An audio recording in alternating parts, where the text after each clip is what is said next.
Hello दोस्तों, स्वागत है आप लोग का। दोस्तों आज डेट है 2 नवंबर। देखें करंट अफेयर न्यूज में कौन कौन सी न्यूज इंपॉर्टेंट है हमारे एग्जाम पॉइंट ऑफ व्यू से। देखो, ब्रिक्स जो है उसको वेनेजुला ज्वाइन करना चाह रहा है। अब दिक्कत क्या हो रही है कि ब्रिक्स के लिए रूल्स जो ये होता है कि सभी मेंबर्स का क्या होता है, रिकमेंडेशन होना चाहिए। अगर एक मेंबर ने मना कर दिया तो जनरली आप ब्रिक्स ज्वाइन नहीं कर सकते हो, है ना। तो वेनेजुला कहाँ है, अगर इसकी बात करें तो देखो ब्राजील का पड़ोसी है। आप जानते हो आज के टाइम पे कि पड़ोसी पड़ोसी से नहीं बनता है ना। तो आप अगर यहाँ पे देखो तो ये है ब्राजील। ब्राजील के जस्ट पड़ोसी है वेनेजुला। अब ब्राजील और इनकी बनती नहीं है, ठीक है। अब इन्होंने एप्लीकेशन दी क्या, ज्वाइन करने के लिए। कहाँ पे, जब कजान में सबमिट हुआ था तो उसके बाद उन्होंने एप्लीकेशन दी कि हम ज्वाइन करना चाहते हैं। बट ब्राजील, सब कंट्री तो रेडी थे। टोटल जितने 9 कंट्री हैं लगभग सब रेडी थे। 9 में 8 रेडी थे। एक जो ब्राजील था इसने कह दिया कि नहीं, मैं एग्री नहीं हो रहा हूँ, है ना। तो देखो, एक तो ये होता है कि देखो, आपने एक जनरल परसेप्शन से आपसे एक बात बताता हूँ, है ना, कि आप कई बार देखते होंगे कि अगर आपका पड़ोसी अच्छा है ना तो आप बड़े सुकून से रहेंगे। मतलब ऐसी बात बता रहा हूँ जो आपको पूरी जीवन में काम आएगा। एक बार याद रखिएगा कि अगर आपका पड़ोसी अच्छा है ना तो आपका जीवन बहुत शांतिमय होगा। अगर आपका पड़ोसी खराब है ना, खराब इन द सेंस कि आपको तंग करता है ना, तो आप, बात मानिए, बहुत परेशान हो जाएंगे, बहुत ज्यादा परेशान हो जाएंगे। तो पड़ोसी का कोई रिप्लेसमेंट नहीं होता। जनरली क्या होता है कि हम किसी से झगड़ा कर लेते हैं, अपने पड़ोसियों से झगड़ा कर लेते हैं। लेकिन आपको एक इंटरनेशनल रिलेशन की सबसे अच्छी बात बताता हूँ जो हमें सीखने को मिलता है। इवन आप गांव में जाओगे तो ये भी सीखने को मिलता है, राइट। आप अपने पड़ोसी को कभी जीवन में रिप्लेस नहीं कर सकते। अगर ब्राजील वेनेजुला का पड़ोसी है तो क्या इनकी भौतिक सीमाएं को हम मतलब यहाँ से रिमूव कर सकते हैं? नहीं कर सकते हैं। तो इंटरनेशनल रिलेशन में एक चीज कही जाती है, जानते हैं क्या? अंतर्राष्ट्रीय संबंध की जब बात करेंगे तो अपने पड़ोसी से हमेशा बना के रखो। इसका मतलब क्या होता है, जैसे आप इंडिया की बात कर लेते हैं। इंडिया के ऊपर देखोगे, इधर पाकिस्तान है, इधर चाइना है, इधर बांग्लादेश है, नेपाल है, श्रीलंका है ना, मालदीव है। आप देखोगे ये सब बहुत फुदकते रहते हैं। पाकिस्तान फुदकता रहता है, नेपाल फुदकता रहता है, रह के मालदीव फुदकता रहता है। फुदकते फुदकते रहने का मतलब ये है कि ये लोग कभी ना कभी परेशान करते रहते हैं इंडिया को। बट इंडिया शांत रहता है, इनके मैटर्स में जनरली देखोगे बहुत शांत रहता है। क्यों? क्योंकि उनको पता है अगर इनसे उलझ गए ना तो हम क्या करेंगे, अपने डेवलपमेंट नहीं कर पाएंगे, प्लस अनस्टेबिलिटी हो जाएगी पूरे के पूरे रीजन में। तो ये इंडिया के लिए अच्छा नहीं है। दूसरा ये, इंडिया को पता है कि हम पाकिस्तान की जगह वहाँ पे कुछ और देश, यहाँ से यूरोप नहीं बच सकते। वो पाकिस्तान हमेशा पाकिस्तान ही रहेगा। वो हमारा हमेशा हमारा पड़ोसी था, आज भी है, कल भी है, रहेगा, और हमेशा चलता रहेगा ऐसे ही। तो उनको ये चीजें पता है। सेम आता है मालदीव के साथ। आपने मालदीव का सुना होगा कि बीच में इन्होंने क्या कर दिया था कि इंडियंस को बैन करने की बात कर ले रहे थे। इंडियंस इंडियंस की वजह से हमारा कल्चर खराब हो रहा है, ये खराब हो रहा है, ऐसी ऐसी बातें करने लगे थे। लेकिन उनको पता है कि बिना इंडियंस से नहीं चल पाएगा। फिर भी वो चाइना के प्रेशर में आके जो भी कर लीजिए, मतलब परेशान करते रहते हैं, ऐसा रहता है। तो जनरली आप अगर पाओगे तो आप देखोगे कि अपना पड़ोसी कभी भी, मतलब कोशिश करिए कि अगर पड़ोसी अच्छा हो, है ना। अगर आपके पड़ोस में कोई आ रहा हो का सेंस, मान लो यही काट के एक नया देश बने, है ना। वेनेजुला का एक पार्ट ये है जिसको काट के अगर नया देश बनाया जाए, तो मैं, अगर मैं ब्राजील होता तो मैं क्या करता, मैं कोशिश करूंगा कि मेरा इससे रिलेशन ना बहुत बढ़िया रहे। मतलब ऐसा चीजें कर लो कि 100 साल 200 साल तक हमारे हमेशा परम मित्र रहे। देखो, इंटरनेशनल रिलेशन में कोई परमानेंट मतलब फ्रेंड नहीं होता, परमानेंट आपका एनिमी नहीं होता। तो ये याद रखिएगा कि आपका पड़ोसी भी आपका परमानेंट एनिमी नहीं है, आपका परमानेंट फ्रेंड भी नहीं है। हाँ, इतना बना के रखो कि वो आपको जरूरत पे काम आए। देखो, कुछ मेजर मेजर भी चीजें बताता हूँ। अगर आपके घर में कुछ हो रहा है ना, तो सबसे पहले आपके घर में कौन पहुंच सकता है? पड़ोसी पहुंच सकता है। अगर इंडिया में कुछ हो रहा है तो अमेरिका से लोग तो आएंगे लेट, लेकिन पड़ोसी सबसे पहले पहुंच सकते हैं, है ना। तो ये एक रीजन ये भी होता है कि आप अपने अगर रियल लाइफ की बात करें तो अपने पड़ोसियों के साथ बना के रखिए। ये भी एक इम्पोर्टेंट आपके साथ फैक्ट है, ठीक है। चलिए अब बात करते हैं, ब्रिक्स की बात करेंगे, ठीक है, हो गया ज्ञान की बातें। तो अगर ब्रिक की बात करूं दोस्तों, आपको पता है कि फाउंडिंग मेंबर कितने हैं टोटल इसके? फाउंडिंग मेंबर दोस्तों टोटल 5 है। BRICS। ब्राजील, रसिया, इंडिया, चाइना और साउथ अफ्रीका। इसके नाम में ही है, एक्रोनिम्स इसका देखोगे तो इसमें आ जाता है। अभी कंट्री कहाँ कहाँ पे, तो एक बार देख लेते हैं। देखो, ये रहा आपका, कलर चेंज कर देते हैं, ठीक है। तो सबसे ऊपर देखोगे तो इधर आपका आ जाता है रसिया। एशिया में रसिया के बाद आता है चाइना, चाइना इंडिया, उसके बाद साउथ अफ्रीका और उसके बाद ब्राजील। देखो, शुरू में ये ब्रिक था, 2009 में जब फॉर्म हुआ। मैं इसकी बात करता हूँ, नेक्स्ट स्लाइड में करता हूँ, ठीक है। अभी जो रिसेंटली मेंबर बने उनकी बात करो। देखो, अर्जेंटीना ने तो डायरेक्टली मना कर दिया कि मुझे नहीं बनना है आपका पार्ट, है ना। सऊदी अरब ने अभी बेसिकली क्या किया, कंफर्म नहीं किया है। मतलब इन्होंने क्लियरली नहीं किया है कि हम आपका पार्ट बनेंगे कि नहीं बनेंगे, ठीक है। उसके बाद यूएई बन चुका है, ईरान बन चुका है, इथोपिया बन चुका है ना। ये बन चुका है। तो ये 5 पहले थे और ये 4 आ गए, टोटल 9 हो गए। सऊदी अरब ने अभी तक क्लियर नहीं किया है और आपका अर्जेंटीना ने तो मना कर दिया कि नहीं ज्वाइन करना है। सऊदी अरब ने क्लियर नहीं करने का मतलब है कि ऑफिशियली इन्होंने अभी डिक्लेयर नहीं किया कि हम इसका पार्ट हो रहे हैं, ठीक है? तो इतनी चीज़ याद रखेंगे। अब वेनेजुला कहाँ पे था? देखो ये रहा वेनेजुला। अब किसका पड़ोसी है? ब्राज़ील का है। तो ब्राज़ील जब ऐसे ही बात हो जाएगी, सपोज़ करो पाकिस्तान है यहाँ पे, है ना? और इंडिया है। अब अगर ब्रिक्स में पाकिस्तान आना चाहे तो इंडिया कहीं न कहीं अपोज़ करना की कोशिश करेगा कि इसको जॉइन ना कराया जाए। क्यों? क्योंकि अगर आप ब्रिक्स में आ जाओगे तो हमारे इक्वल पार्टनर बन जाओगे। अब कुछ भी होगा जो इंडिया के डेवलपमेंट से रिलेटेड रहेगा या इंडिया में आतंकवाद को रोकने की बात होगी, पाकिस्तान कहेगा नहीं हम इसका विरोध करते हैं, है ना? तो कभी इंडिया नहीं चाहेगा कि ये चीज़ें हों। ठीक सेम ऐसे ही ब्राज़ील कर रहा है। तब हमारे एग्ज़ाम पॉइंट से व्यू से क्या इंपॉर्टेंट है? एक तो आपने इसका मैप देख लिया, वेनेजुला कहाँ है, इसके पड़ोसी देखोगे 3 देश है, कोलंबिया, ब्राज़ील और गुयाना। कैराकस इसकी कैपिटल है और अटलांटिक ओशन से इसका बॉर्डर लगता है, तो लैंडलॉक कंट्री नहीं है। तो यहाँ से देखो कौन कौन से क्वेश्चन आपसे बन सकता है, मैं आपको वो एक बार समझा देता हूँ। सबसे पहले तो इसकी लोकेशन क्या है? ये है साउथ अमेरिका कंट्री है, ये है साउथ अमेरिका, ऊपर नॉर्थ अमेरिका, यहाँ पे साउथ अमेरिका। यहाँ पे आप देखोगे तो ये कंट्री है जिसको कहते हैं वेनेजुला। कोलंबिया इसका एक पड़ोसी देश है, ब्राजील है और गुयाना है। ठीक है, इधर देखो तो फ्रेंच गुयाना आ जाता है। कैराकस इसकी कैपिटल है और अटलांटिक ओशन से इसका बॉर्डर लगता है, तो ये याद रखिएगा, एग्जाम पॉइंट से रिलेवेंट हो जाता है। उसके बाद क्या है? ब्रिक्स के कितने मेंबर्स कंट्री कब फॉर्म हुआ, ये थोड़ा सा पढ़ना इंपॉर्टेंट और हो जाता है। तो इसके बारे में एक बार चर्चा कर लेते हैं। स्लाइड्स आपने पहले भी देखी होगी, मैंने आपको बहुत बढ़िया से डिस्कस कराया था, ठीक है? तो ब्रिक्स की बात करें तो इसमें देखो फाउंडिंग मेंबर थे ब्राजील, रसिया, इंडिया, चाइना, साउथ अफ्रीका, ठीक है? 2023 में अभी रिसेंटली ऐड हुए हैं ईरान, इजिप्ट, इथोपिया और यूएई। ठीक है, सऊदी अरब ने ऑफिशियली अभी कंफर्म नहीं किया है और अर्जेंटीना ने सीधे मना कर दिया है। ठीक है, इसकी कहानी की शुरुआत कहाँ से होती है? तो 2001 में होती है। जिम ओनील का एक ब्रिटिश इकोनॉमिक्स था जिसने कहा कि ब्रिक बनना चाहिए, ये देश ऐसे है जो आने वाले टाइम में देश में पूरे राज करेंगे। तो इन्होंने सोचा यार सही बात कर रहा है लग रहा है। ठीक है, तो इन्होंने इनके फॉरेन मिनिस्टर मिलते हैं 2006 में और इन्होंने कहा कि ठीक है हम ब्रिक फॉर्म करते हैं। 2009 में ऑफिशियली ये ब्रिक स्टार्ट हो जाता है जिसको हम बोलते हैं ब्राजील, रसिया, इंडिया, चाइना। 2010 में हम साउथ अफ्रीका को भी ऐड कर लेते हैं दिसंबर 2010 की मीटिंग में।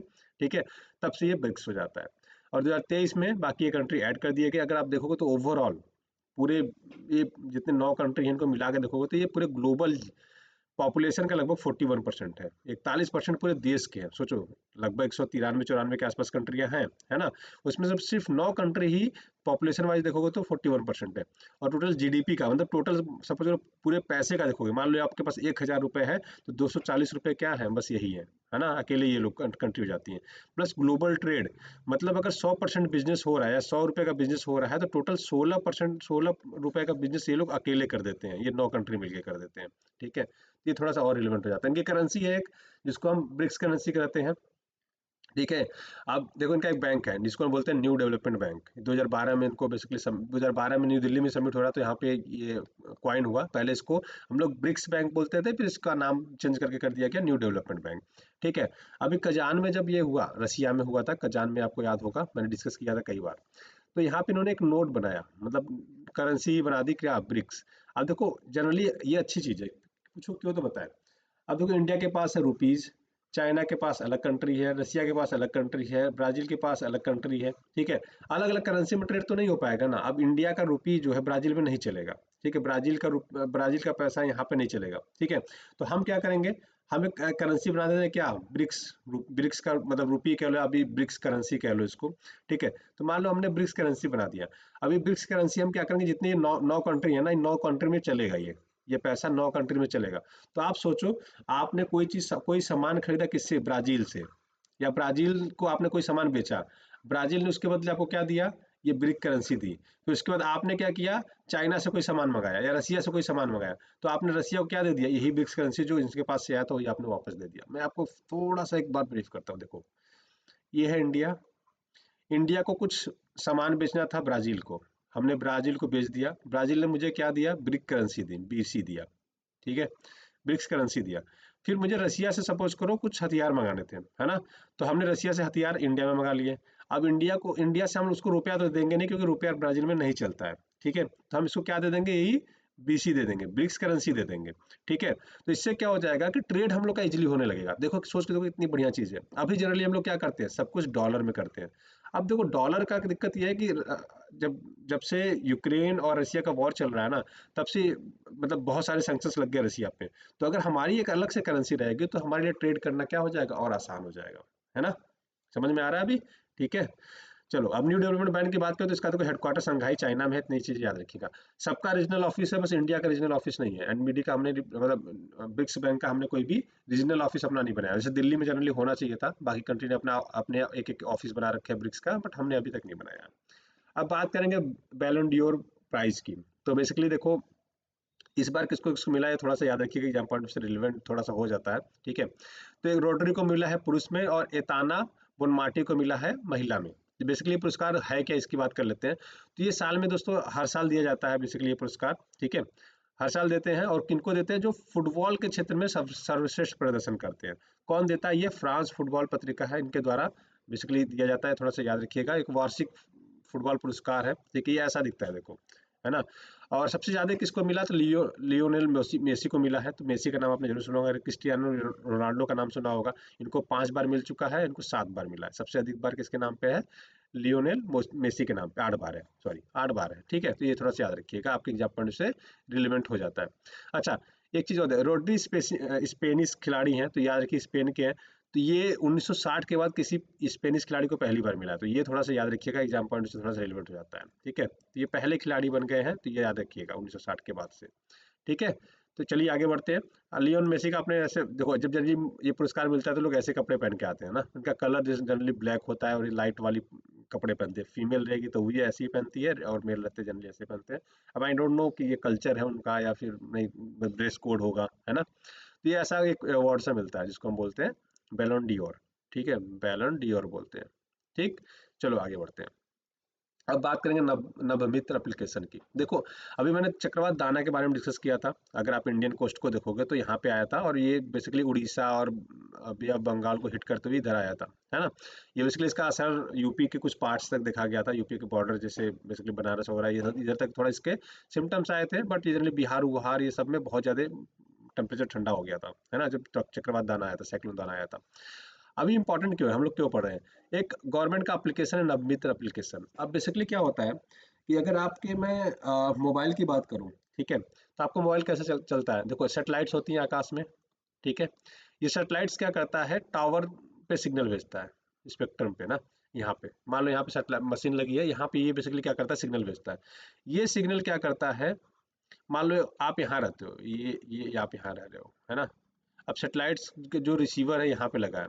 तो अब क्या करते हैं हम लोग, जनरली खम्भे गाड़ देते हैं, यहाँ पे भी एक खम्भा गाड़ के सेटेलाइट का टावर लग जाएगा, ये सिग्नल यहाँ से यहाँ भेज देगा, इस टावर पे भेजेगा, ठीक है। अब इस टावर के पास से क्या होता है, आपको यहाँ पे सिग्नल मिलता है, ऐसे जनरली काम करता है। बट समुद्र में तो कोई वो होता ही नहीं है। समुद्र में आप देखोगे तो कोई टावर तो होता नहीं है। तो होता है क्या, मान लो आपका यहाँ टावर था, यहाँ पे टावर था। अब यहाँ पे, यहाँ इस टावर से सिग्नल आपको जा रहा था, यहाँ पे मिल रहा था आपको, यहाँ गए यहाँ पे मिल रहा था। लेकिन यहाँ जाते थे सिग्नल वीक हो गया और सिग्नल कट गया, मोबाइल से नेटवर्क गायब। अब कुछ इमरजेंसी होने वाला है, कोई समुद्र में तूफान आने वाला है, साइक्लोन आने वाला है, अगर हम इस चीज की हमें लगता है कि अंदेशा हो रहा है कुछ ऐसा होने वाला है। अब गवर्नमेंट को पता चल गया कि ये चीज होने वाला है। बट ये जो मछुआरे मछली पकड़ने चले गए समुद्र में, 5 किलोमीटर अंदर, 10 किलोमीटर अंदर, उनको कैसे बुलाओगे आप। तो इससे क्या होता था, इनके जहाजें पलट जाते थे, कितने लोग की मृत्यु हो जाती थी, ये बहुत ज्यादा एक समस्या होने लगा था। तो इसके लिए गवर्नमेंट ने बेसिकली क्या निकाला, गवर्नमेंट ने कहा कि यार इनको ना मतलब कुछ ना कुछ तो बढ़िया करना पड़ेगा इनके लिए, ठीक है। अदरवाइज ये बहुत बड़ी समस्या होती जा रही है। तो इन्होंने क्या कहा, इन्होंने कहा कि जो सैटेलाइट्स के सिग्नल्स आते हैं ना, ये हम क्या करते हैं, ये डायरेक्टली हम इनके मोबाइल पे भेज देते हैं। अब मोबाइल पे भेजने का मतलब क्या है, सेटेलाइट फ़ोन चाहिए। अब सेटेलाइट फ़ोन तो अफोर्ड नहीं कर पाएंगे, क्योंकि सेटेलाइट फ़ोन का 1 मिनट का चार्ज, मतलब कॉलिंग का चार्जेस बहुत ज़्यादा महंगा होता है। अभी मछुआरे हैं बेचारे, ये कहाँ से अफोर्ड करेंगे। तो इन्होंने एक सिस्टम निकाला क्या, इनके ही मोबाइल पे हम इनके ही नाव पे ना एक सिस्टम लगा देते हैं। दिखाता हूँ मैं, 1 मिनट, हाँ देखिए ऐसे। अब इन्होंने क्या सोचा कि हम क्या करते हैं, अब जो सैटेलाइट्स हैं, ठीक है, उससे ही हम क्या करते हैं, इसको कनेक्ट करने की कोशिश करते हैं। तो एक एंटीना सा लगा देंगे, जो रिसीवर होगा सैटेलाइट से सिग्नल को, ठीक है, ये रिसीवर के सस्ता होगा, ये रिसीव करके आपके मोबाइल के ब्लूटूथ से कनेक्ट हो जाएगा, ठीक है। तो अगर कुछ भी किसी को मैसेज करना होगा, तो ये बेसिकली क्या करेगा, डायरेक्टली आपको ये सिग्नल भेज दिया करेगा, ठीक है। एकदम डायरेक्टली आपको भेज देगा। यहाँ पे आपको और क्लियरली समझ में आएगा, देखो ये ट्रांसपोंडर टेक्नोलॉजीज को बोलते हैं हम लोग, ठीक है। कि यहाँ पे एक डिवाइस लगा है, इस डिवाइस के थ्रू आप ब्लूटूथ से कनेक्ट होकर ट्रांसपॉन्डर के जैसा रहता है, ठीक है। तो ये आपको सेटेलाइट से सिग्नल इसमें आएगा, ये आपको यहाँ पे आपको सिग्नल भेज दिया करेगा, ठीक है। तो ब्लूटूथ से आप कनेक्ट रहेंगे, तो आपको कोई भी मैसेज देना है, कॉल आना है, कुछ भी करना है, तो ये इससे कनेक्ट करके आपको कर देंगे, ठीक है। ये जनरली है। तो आप देखो, अगर यहाँ से हमने डायरेक्टली सिग्नल भेजा इस डिवाइस पे, डिवाइस से आपके मोबाइल से कनेक्ट था और आपको डायरेक्टली मैसेज मिल गया कि तूफान आने वाला है, वापस घर चलो। ठीक है, तो आप तुरंत वहां से यू टर्न लेके करे जाओगे। पहले क्या होता था, यहाँ से गया टावर पे, टावर से आया आपके मोबाइल पे, सिग्नल नहीं था तो आपको मैसेज मिला ही नहीं, आपको कॉल नहीं लगा, फिर आप फंस गए तूफान में, नाव पलट गई, डेथ हो जाती थी कितने लोग की। ठीक है, तो एक अच्छा एप्लीकेशन है, नब्बे एप्लीकेशन, याद रखिएगा, आपकी एग्जाम से रिलेवेंट हो जाता है। किसने विकसित किया, तो याद रखिए इसरो ने बनाया इसको।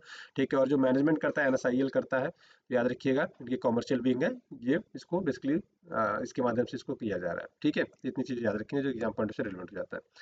अब बात करेंगे मम्मी पापा वोट दो, एक कैंपेन है दोस्तों, झारखंड के इलेक्शन कमीशन के द्वारा ये बेसिकली इनिशिएट किया गया है। बहुत अच्छा एप्लीकेशन, मतलब आप कह सकते हो कि इनिशिएटिव है। कैसे है, मैं आपको समझाता हूँ। देखो, पापा मम्मी वोट दो। अब जनरली क्या होता है कि माता पिता वोट देने नहीं जाते हैं, तो बच्चों को पता ही नहीं कि वोट क्या होता है, क्या नहीं होता है, क्यों देना चाहिए, नहीं देना चाहिए। तो अभी क्या हो रहा है कि गवर्नमेंट स्कूल में हर बच्चों को कहा जा रहा है क्या, कि आपको वोट दिलाना है, वोट दिलाने क्यों जरूरी है, इसके बारे में बेसिकली उनको बताया जा रहा है, और उनसे कहा जा रहा है कि आप, हर बच्चे का जिम्मेदारी होगा कि वो अपने मम्मी पापा से वोट कराए, वोटिंग कराए। अब होगा क्या कि देखो, अगर बच्चा आपका कह रहा है, तो ना चाहते हुए भी आपको वोट देने जाना पड़ेगा। क्यों? क्योंकि आपको अपने बच्चे के नज़र में भी बन के रहना है। अगर आप नहीं दोगे तो बाकी इनके सारे दोस्तों के मम्मी पापा जाएंगे, फिर ये स्कूल में जाएंगे तो कहेंगे यार मेरे मम्मी पापा ने दिया, बट इसने अगर कह दिया नहीं दिया, तो फिर उसका हंसी के पात्र होंगे। तो ये बहुत सारे, मतलब एक तरह से चीज़ें उनको झेलनी पड़ जाएंगी, है ना। एक तो ये हो जाएगा। दूसरा ये है कि अगर बच्चा कहता है तो माँ बाप जनरली नहीं टालते हैं चीज़ों को, है ना। तो इंसिस्ट करेंगे, समझाएंगे कि क्यों वोट देना चाहिए, इससे क्या फ़र्क पड़ता है, सारी चीज़ें इनको सिखाई जा रही है स्कूल में। और स्कूल से कहा जा रहा है कि आप जाके अपने माँ बाप को समझाइए, अगर पढ़े लिखे नहीं है तो आपकी समझाइए कि क्यों वोट देना जरूरी है, और पढ़े लिखे हैं तो आप अपनी बात को रखो कि पापा आपको वोट करना है इस बार, है ना। तो अच्छा, मतलब इनिशिएटिव है मेरे हिसाब से, है ना। अगर वोट पिछले पिछले इलेक्शन में अगर 60% रहा, तो हो सकता है इससे 65% या 70% तक पहुंच जाए, है ना। तो अगर 10% लोग भी बढ़ रहे हैं वोटिंग के लिए, तो बहुत अच्छा पहल है ये। ठीक है।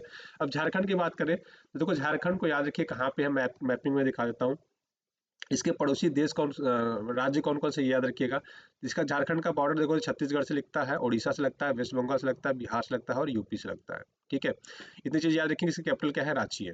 ठीक। अब आपको क्या करना है, अगर आप झारखंड से, तो आपको अपने यहाँ के सीएम का नाम पता होना चाहिए, और आपके गवर्नर का नाम पता होना चाहिए जनरली, मतलब नेशनल, अगर कुछ और भी ऐसे एनिमल अगर है ना, नेशनल एनिमल है या फ्लावर है, तो आपको वो पढ़ के रखना है। ठीक है, तो इतना चीज़ें आपके लिए होमवर्क है, तो आप प्लीज़ इतना देखिएगा, है ना, कि एनिमल कौन सा है, फ्लावर कौन सा है, कोई साइन है, चिन्ह है तो कौन सा है ना, पेड़ कौन सा है, नेशनल फ्रूट है क्या कोई हमारा, है ना, गवर्नर कौन है, सीएम कौन है, इतनी बेसिक चीज़ें आपको जस्ट पता रखनी है। ठीक है। अब बात करेंगे कांदा एक्सप्रेस की। कांदा एक्सप्रेस क्या है, बेसिकली देखो, नासिक से दिल्ली में बेसिकली दोस्तों प्याज भेजा गया है, क्योंकि इसके प्राइजेस बढ़ रहे थे। ठीक है, तो एक साथ बहुत सारे भेजा गया, तो कांदा एक्सप्रेस का नाम ही है ना। नाम रख दिया गया कांदा। कांदा का मतलब होता है प्याज। ठीक है, अगर दिल्ली उल्ली में आप रहोगे तो उसको कांदा ही बोलते हैं। यूपी अगर आप होता है प्याज बोल देते हो, है ना। थोड़े हाई फैसिलिटी में तो ऑनियन बोल देते हैं, है ना। ठीक है, ये चीज़ें याद रखिए जो आपके एग्जाम पर थोड़ा रिलेवेंट है। कांदा एक्सप्रेस क्या है, तो बेसिकली 840 मीट्रिक टन के आसपास हमने प्याज भेजा। कहाँ? दिल्ली में, नासिक से। ठीक है, नासिक कहाँ है, महाराष्ट्र में, थोड़ा सा याद रखेंगे। अब बात करेंगे दुर्गेश अरण्य जूलॉजिकल पार्क की, तो ये कहाँ पे, ये एग्जाम पॉइंट से इंपॉर्टेंट हो जाता है, और क्यों ये रिलेवेंट बहुत ज़्यादा है, इसकी मैं चर्चा करूंगा आपसे, है ना। देखो, बेसिकली क्या है कि ये पहला सर्टिफाइड बेसिकली जू होने वाला है ना, first certified by the Indian green building council, IGBC के द्वारा सर्टिफाइड पहला ये जूलॉजिकल पार्क होने वाला है। कहाँ पे है? हिमाचल प्रदेश। हिमाचल प्रदेश का एक डिस्ट्रिक्ट है, कहाँ? कांगड़ा। ठीक है, कांगड़ा। कांगड़ा डिस्ट्रिक्ट में दोस्तों है, बेसिकली हिमाचल प्रदेश के। ठीक है, तो ये आपसे पूछेगा क्वेश्चन कि दुर्गेश जूलॉजिकल पार्क कहाँ पे है, तो याद रखिए दुर्गेश अरण्य जूलॉजिकल पार्क, तो ये कांगड़ा डिस्ट्रिक्ट में है। कहाँ पे? हिमाचल प्रदेश में। अब आईजीबीसी क्या करता है, 2001 में दोस्तों बना था बेसिकली। ठीक है, तो इसका हेडक्वार्टर की बात करें तो हैदराबाद में है। बेसिकली ग्रीन बिल्डिंग सर्टिफिकेशंस देते हैं, और ये देखते हैं कि जो आपने काम किया है, मतलब उस एरिया का डेवलपमेंट कैसा है, आपने ग्रीनरी का ध्यान रखा है कि नहीं देखा है, हाइजीन का ध्यान रखा है कि नहीं देखा, बहुत सारी चीज़ों को मेजर करते हैं ये लोग। ठीक है, तो आपके एग्जाम पॉइंट रिलेवेंट ये है कि दुर्गेश अरण्य जूलॉजिकल पार्क कहाँ पे है, तो याद रखेंगे हिमाचल प्रदेश में। इंपॉर्टेंट है, एग्जाम में पूछा जा सकता है। ठीक। अब बात करें गोल्ड रिजर्व के बारे में, तो आरबीआई ने अभी बेसिकली बहुत सारी चीजें रिवील की है। अभी आप जैसे देखो, गोल्ड क्या होता है कि आपने सुना होगा कि 1991 में हमने गोल्ड अपना गिरवी रख दिया था। ठीक है, तो वो समझेंगे कि क्या चीजें हैं ऐसी, है ना। देखो इंडिया के पास अगर पूरे गोल्ड की बात करें, हमारे पास कितने टन सोना है, तो याद रखिएगा 554.3 टन सोना हमारे पास है, आरबीआई के पास, एक तरह से समझ लो। जिसमें से 510 टन तो हमने इंडिया में रखा है, लेकिन 324 टन क्या है, बाहर रख रखा है। मतलब बैंक ऑफ इंग्लैंड वगैरह में रख रखा है, बीआईएस में रख रखा है, ठीक है। तो ये बैंक ऑफ स्विट्जरलैंड और इंग्लैंड, यहाँ यहाँ हमने अपना सोना रख रखा है। सोना क्यों वहां पे रख रखा है, देखो इसके मल्टीपल रीजन होते हैं। आपको लगेगा कि नहीं सर, अपने ही देश में ले आकर रख लेते हैं, है ना, बहुत अच्छा लगेगा। लेकिन आप सपोज करो, मैंने अपना सोना, एक पूरा का पूरा सोना ले आकर दिल्ली में रख लिया। अब किसी भी कंट्री के साथ हमारा झगड़ा हो गया, लड़ाई हो गई, है ना, उसने हमला किया और बिल्डिंग ऊपर ही उड़ गई, पूरा सोना ही क्या हो जाएगा, पिघल जाएगा, खराब हो जाएगा, है ना, बहुत सारी चीजें हो सकती हैं। ठीक। तो एक रीजन तो ये है कि सिक्योरिटी रीजन से हम सोना एक, जैसे आपने सुना होगा, पहले दादी दादी नानी क्या कहा करती थी कि पैसा एक जगह नहीं रखते। कहीं मेला घूमने जाओ तो पैसा एक जगह जेब में नहीं रखना। आप कभी ट्रेन से ट्रेवल करते होंगे आज भी, तो आपको कहा जाता हो कि पैसा एक जगह नहीं रखना। क्या करना, 100 500 रुपये पॉकेट में रख लेना, 500 रुपये किताब में रख लेना, 500 रुपये बैग में रख लेना, 500 रुपये ट्रॉली बैग में रख लेना, ऐसे करके कि अगर एक चोरी हो जाए तो एक जगह बचा रहा है, अगर 3 चोरी हो जाए तब भी एक जगह बचा रहा है ना। तो इसलिए कहा जाता है। तो ऐसे ही गवर्नमेंट भी सोचती है, ठीक है, टिपिकल एकदम। क्या, अगर हम सोना सब एक जगह रखेंगे तो वो भी सेफ नहीं है ना। थोड़ा सोना बाहर रख लो, थोड़ा थोड़ा अंदर रख लो। तो रिस्क यहाँ भी है, हो सकता है इस देश के साथ क्या हो जाएगा, युद्ध हो जाएगा। बट हमने ऐसे ऐसे देश में रखे हैं जहाँ पे युद्ध होने के चांसेस ना के बराबर है ना। ठीक है। तो रिजर्व इसलिए हम बाहर रखते हैं। ठीक। अब सपोज करो अगर इंडिया के साथ पाकिस्तान का युद्ध हो जाता है, बहुत मैसिव रूप में हो रहा है ना, चाइना भी इधर से अटैक कर देता है, तो भारत फंस गया है। ठीक है, तो भारत को हथियार खरीदने हैं। ठीक है, तो अब देखो यहाँ का सोना हम नहीं ले जा सकते थे, तो जो इंग्लैंड में सोना रखा रहेगा हम उसी को वहाँ पे बेच देंगे, या गिरवी रख के हम तुरंत वहाँ से मिसाइल्स वगैरह खरीद सकते हैं। तो हर एक कंडीशन के लिए देश तैयार रहता है। अब बात करेंगे, देखो फॉरेक्स रिजर्व का कितना परसेंट हमारे पास सोना है। फॉरेक्स रिजर्व का मतलब ये होता है कि सपोज करो डॉलर में हमारे पास कितना है, ऐसा समझ लो कि डॉलर अगर मान लो हमारे पास 100 रुपए है, तो हमारे पास 9 रुपए या 9.5 रुपए का क्या है, सोना है। ठीक है। मतलब ये है कि देखो हम आज के टाइम पर ट्रेडिंग किस में होती है, सब डॉलर में होता है। तो मैं ये समझाना चाह रहा हूँ कि मान लो अगर 100 रुपए मतलब 100 डॉलर मेरे पास पैसे है, 100 डॉलर मेरे पास क्या है, पैसा है। तो 100 डॉलर हमारे पास है, इसको बोलते हैं फॉरेक्स रिजर्व। तो इसका कितना परसेंट हमारे पास सोना है, तो 10 डॉलर का हमारे पास सोना है, 9.7 है, तो मैं इसको सीधे सीधे 10 लेता हूँ। मतलब ये है कि अगर मैं अपना सारा, मेरा का जितना करेंसी है, विदेशी करेंसी मेरे पास है, वो सब खत्म हो जाए, ठीक है, सब खत्म हो जाए, तो इमरजेंसी में हम कितना, ये कौन सा पैसा यूज करेंगे, गोल्ड को यूज करेंगे। ठीक है। और गोल्ड लेकिन हमारे पास पूरे फॉरेन रिजर्व का कितना है, तो 10 ही रुपए है, ये याद रखेंगे, थोड़ा सा एग्जाम्पल से रिलेवेंट है। देखो अमेरिका के पास कहोगे, तो अमेरिका के पास अगर 100 डॉलर है तो उसके पास 70 डॉलर का सोना भी रखा हुआ है। ठीक है। जर्मनी के पास अगर 100 डॉलर रुपया है, तो उसके पास 71 रुपए का क्या है, सोना भी रखा हुआ, 72 है ये। ठीक है। ऐसे ही चाइना के को देखोगे, अगर अगर चाइना के पास 100 डॉलर रुपया है, ठीक है, तो उसके पास 4 रुपए का क्या है, सोना रखा हुआ है। ठीक है। ऐसे ही इंडिया के पास अगर 100 डॉलर रुपया है, तो उसके पास 9.57 डॉलर का क्या है, सोना रखा हुआ है। इस सिंपल सा मतलब आप समझ गए होंगे आप, है ना, कि आपके पास डॉलर इतना था, उसके कंपेयर में आपके पास कितने रुपए, कितने डॉलर का सोना रखा हुआ है। ठीक है। तो आशा करते हैं वीडियो दोस्तों पसंद आया होगा। पसंद आया तो अपने दोस्तों के साथ लाइक शेयर सब्सक्राइब करना ना भूलिएगा। वीडियो देखने के लिए बहुत बहुत धन्यवाद आपका। Thank you so much, have a great day.